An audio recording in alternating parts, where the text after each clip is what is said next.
All right, it's October, early October. It's starting to freeze every night. So I'm going to get this ready for winter.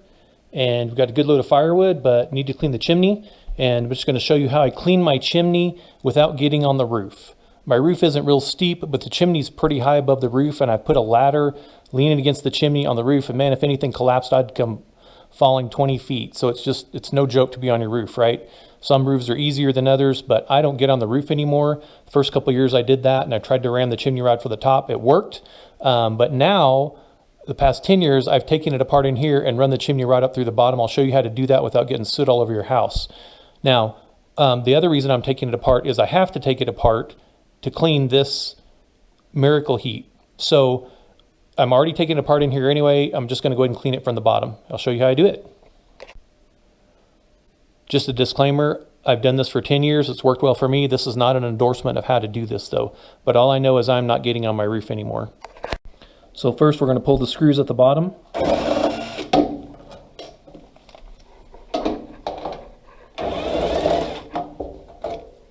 So I've made some alignment lines with the screw holes along the back. So there's the screw hole and there's the alignment line with a little silver Sharpie, and it seems to stay. Over the years, there's an alignment mark. There's one, there's one, there's one. And I've labeled the sections because once I take it apart, I'm like, oh, they all kind of look the same. 1, 2, 3. This is number 4, of course. There's number 4, it's the unit. Number 5 is on the bottom. So when I built this, I converted this from double wall to single wall so that I could put this in. That's in another video. This is my slip joint right here. And you can buy these slip joints. So this is a female part right here that goes over this male part, male into female right there. And then this is a slip joint that goes inside of this piece. This is tapered just a little bit smaller than this.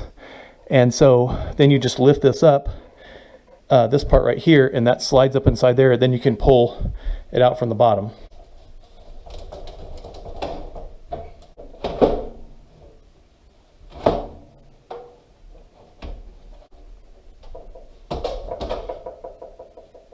Okay, well, as you can see, it didn't quite pull out the bottom because I couldn't pull it over, but I lifted it up far enough that the whole thing dropped down and I was able to pull it out from the top. Okay, let's take it outside and get it cleaned out. Okay, so looking down here, it's not super thick, but it's definitely thick. And you can see in this one how thick the creosote is on the sides, because this is where it's really pulling heat off. And so that's where a lot of the heat creosote collects. And let's knock it out and see how much we get.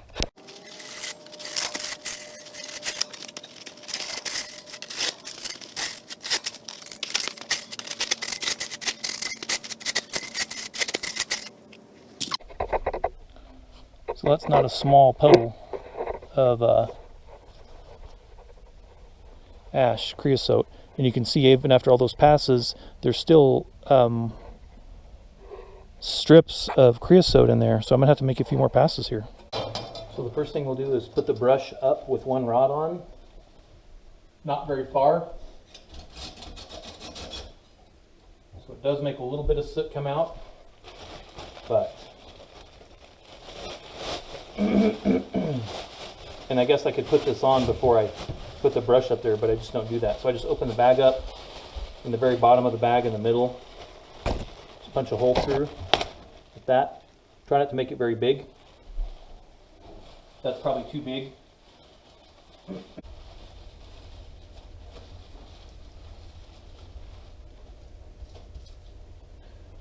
About halfway down, just leave you some room to put tape.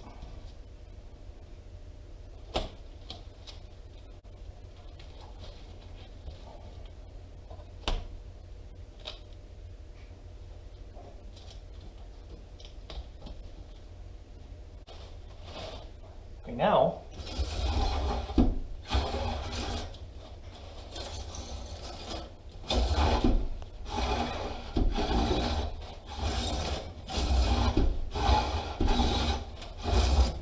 I'll try to work this first section.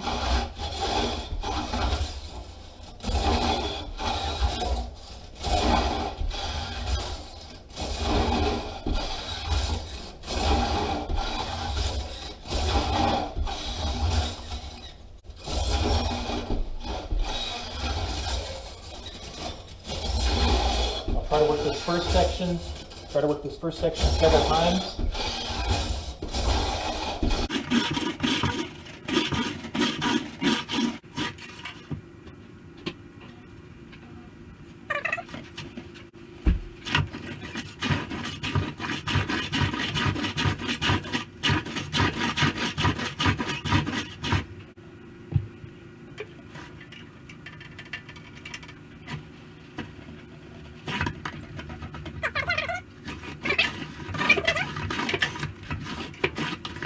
You get kind of a change in resistance as the wires pop through the opening at the top, and then they hit the very